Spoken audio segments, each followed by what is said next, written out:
Ladies and gentlemen, a pleasant day to all of us.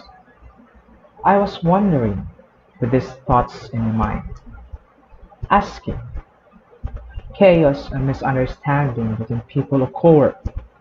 Why prevent nature, crime, and defamation exist? Why do we hate people? Why? These were the thoughts of a young mind knowing nothing about the world works. Eventually, after watching the speakers from the TED Talk, I realized that those questions lead to an abstract or concrete in other way abilities that we have. And that is the power of speech. We always neglect that the concept of speech was merely just to communicate, to connect with people, to throw our opinions, and to say what we want to say. Perhaps not. If you think of this way, then you are not worthy of that God given gift. The context of speech is more than what we think.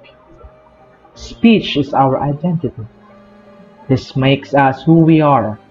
Identity that brought speech to us much better understanding of each individual's differences and similarities no matter what language we speak. Thus, without this ability, this world would be in a great silence. I once read a passage from an author named Huda Birch. I quote, "Words are singularly the most powerful force available to humanity. We can choose to use this force constructively with words of encouragement or destructively using words of despair. Words have energy and power with the ability to help, to heal, to hinder, to hurt, to harm, to humiliate, and to humble.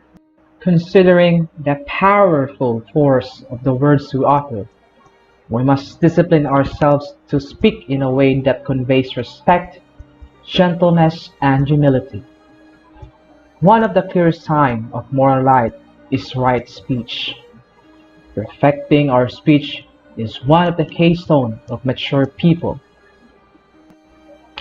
Before speaking, take a few moments to contemplate what you will say and how you will say it, while considering the impact they will have on the listeners. Be kind to all and speak words that are beacons of inspiration, enthusiasm, and encouragement to all. Kind and sweet words are always music to the ears of the listeners. Many people are compelled to give voice to any passing feelings, thoughts, or impression they have. They randomly dump the contents of their mind without the regards to the significance of what they are saying. When we talk about tribal matters, as in gossiping about others, our attention is wasted on trivialities. When we speak, we should speak with mindfulness, in a way to solidify peace and compassion in our characters. Not only do our words matter, but also the tone which we use has a huge impact. There are certain rules that should guide all our communications with others. Always speak the truth, avoid exaggeration, be consistent in what you are saying. Do not use double standards in addressing people. Don't use your words to manipulate others. And most importantly, do not use words to insult or belittle anyone. I can connect these thoughts, ideas, insights to the book of Thich Nhat Hanh, a contemporary Buddhist monk and a global peace worker and a writer in his book, Being Peace. It states, speaking honestly in any negotiation between individuals or groups is necessary. Speaking the truth in a loving way is also necessary.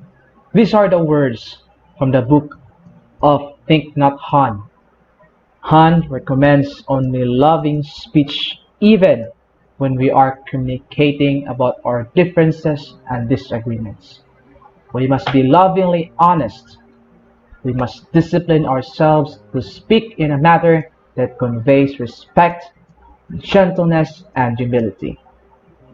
Another book is from Gary Chapman entitled Love as a Way of Life.